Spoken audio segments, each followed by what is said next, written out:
Alright, so today we're diving into this brilliant contraption piece of short-form horror. We're going to break down the enrollment of Classroom 12F and really get into the mechanics of what makes it so genuinely unsettling. And boom, right out of the gate, the story just hooks you with this one line. It's such a simple, factual statement, right? A kid counted the rooms, but then it's immediately contradicted. This one sentence creates an impossible reality and just perfectly sets the stage for everything that follows. So, let's meet our protagonist, Yash. He is just a typical student, stays late for basketball practice, and that's exactly where this whole thing kicks off. He discovers a classroom that, by all logic, simply shouldn't exist. Now, the story uses the classic horror playbook here to build up the atmosphere. I mean, an empty school, flickering lights, it's late. These are all tropes we know, and they work on us psychologically. They tell us, hey, the normal rules don't apply right now. And that impossible door, that's the hook that pulls us from that general, creepy feeling into a very specific, very real mystery. And this is the moment of confirmation. Yash's disbelief is our disbelief. This one little line of dialogue just solidifies the whole strange situation. This classroom isn't just old or forgotten, it's fundamentally impossible. So, with this impossible classroom established, the story shifts gears. We move from that initial shock into an investigation. And this right here is where the horror gets so much deeper.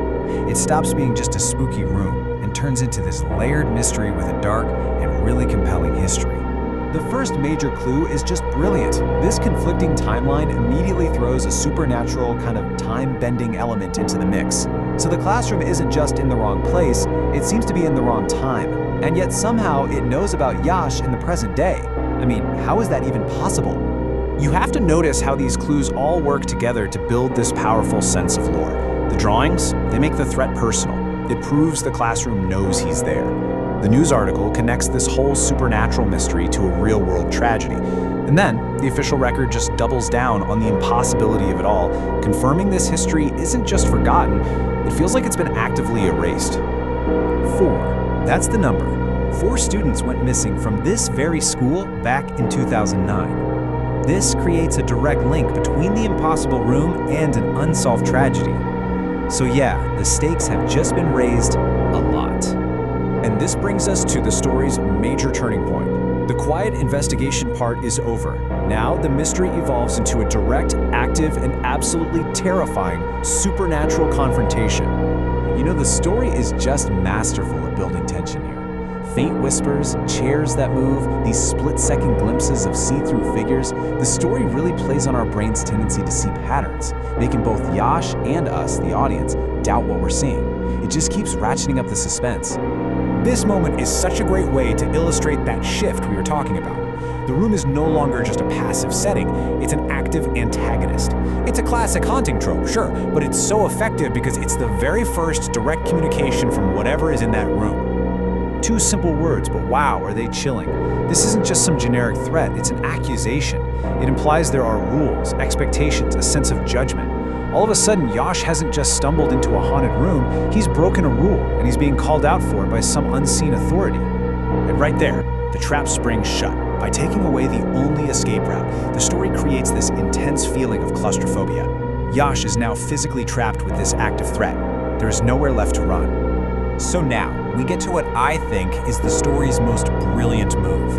It takes a really common trope, you know, the whole "it was all a dream" escape, and uses it, not for relief, but to deliver the most devastating blow of the entire story.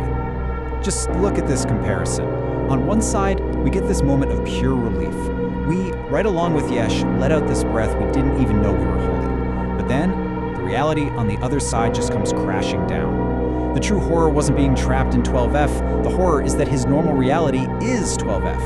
He didn't escape at all, he was fully enrolled. This technique is actually called false hope, and it's just so powerful because it weaponizes our own expectations. It gives us a moment of genuine psychological relief, and then by snatching that away, the dread that follows feels 10 times worse. It's a total narrative gut punch that makes the final horror feel not just scary, but truly, completely inescapable. But the story doesn't just end with Yash's personal terror. The final moments reveal the true, horrifying purpose of this place. It's not just a haunting, it's a system. What we're really looking at is a predatory cycle. The classroom targets a lone student, it draws them in with a mystery, and then it traps them. This structured process shows that what happened to Yash wasn't random at all. He was chosen to be the next victim in a pattern that has repeated many, many times before. This final shot confirms everything. The cycle is beginning all over again, and this elevates the story from a personal tragedy to this perpetual horror machine. Yash is now part of the trap, waiting for the next student, just as the four from 2009 were likely waiting for him. And we end on this line, which is really the story's thesis statement. It reframes the entire narrative. The purpose of this place isn't malice or revenge, it's collection. It's a terrifying cosmic trap that leaves us with this final, chilling question: how many other places operate on rules we can't see, just waiting for us to be late?